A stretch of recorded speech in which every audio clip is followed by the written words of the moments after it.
Okay, so let me put Sherry on. Sherry is down in Texas, and she's been in the health industry for years. So Sherry, can you just give us like a brief bio of who you are and what you do? Yes, well, I have had a med spa since I was 21. As soon as I got out of school, I started a med spa. There really wasn't such thing back then, but I dated a plastic surgeon who said it's going to be a great industry. So it's just kind of evolved over the years, and I'm very, very interested in health as well as looks. A lot of my clients are really only interested in their looks, but your health matters about your looks because people say, how do you have great skin? And it's because I eat well. I don't drink, I don't do drugs. There's just a lot of things. If you don't put toxins in your body, you're going to look better. Your health will be better. Your weight will be better.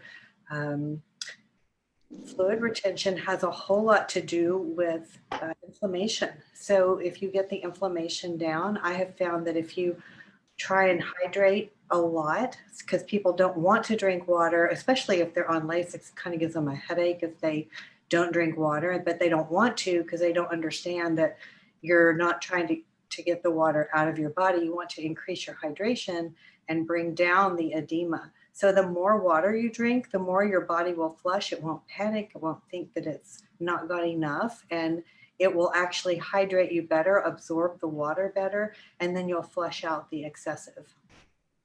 So just kind of evolving over the years, I've just studied a lot. I go to anti-aging conferences. I go to the longevity conferences.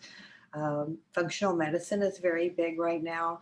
And so I'm just interested in all of that. And thankfully I work on about 40 doctors who are interested in that as well. So they feed me what they've learned and I tell them what I've learned that they didn't know. And so one of the things that I really loved when I met Christopher is he has a beautiful mind and a beautiful heart. So I know that all of you who have probably known him for years, you really appreciate him and love him.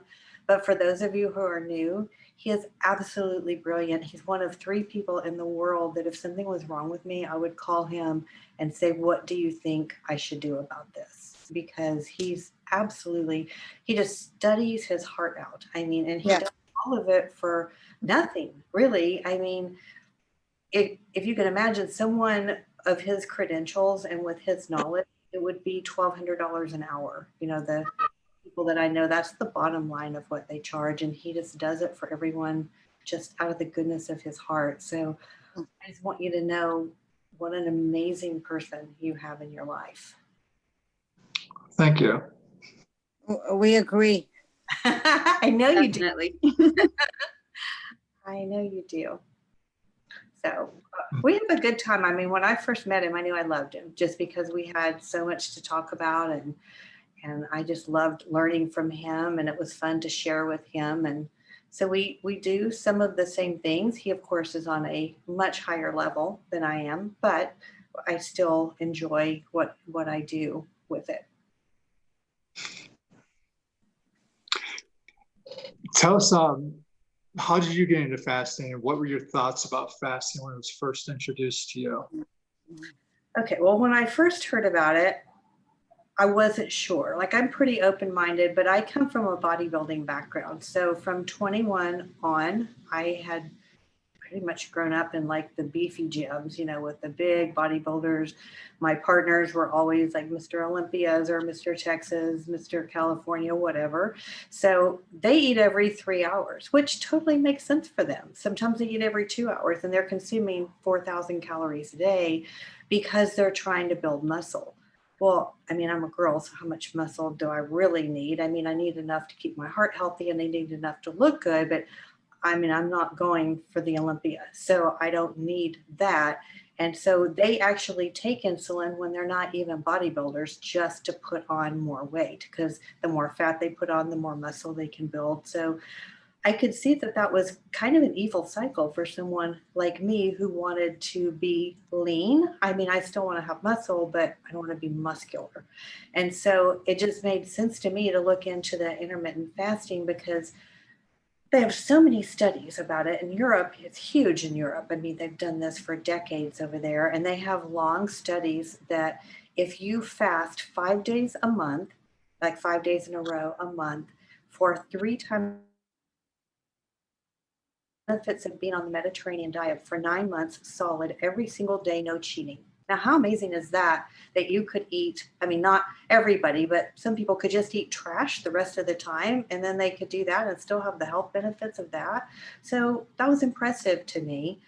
And so I just started looking into it more. And of course, I was a hungry little hippo. Like I could, if eating was an athletic event, I'd be an endurance athlete. Like I could throw down on the eating. So it was a hard mindset for me to think, oh my gosh, I'm going to starve to death if I do it. Because the moment my feet hit the floor, I had grown up eating breakfast the second my eyes opened. Like I didn't do anything else before I fixed my breakfast to get ready. Mhm. So Mhm. I mean, I loved eating, and I love to eat. My brain loves carbs. My body does not. My body wants me to eat protein and vegetables, but my brain loves carbs and sugar, which is obviously bad for me. But I just thought, okay, with the intermittent fasting, if I'm not perfect with my eating, then the intermittent fasting makes up for a little bit of it. So, there's a lot of types of intermittent fasting that you can do. So I just started experimenting with my clients and said, do you want to do this with me? And they're like, sure. Heck yeah, I can lose weight and still eat the things that I like. So basically, intermittent fasting helps your growth hormone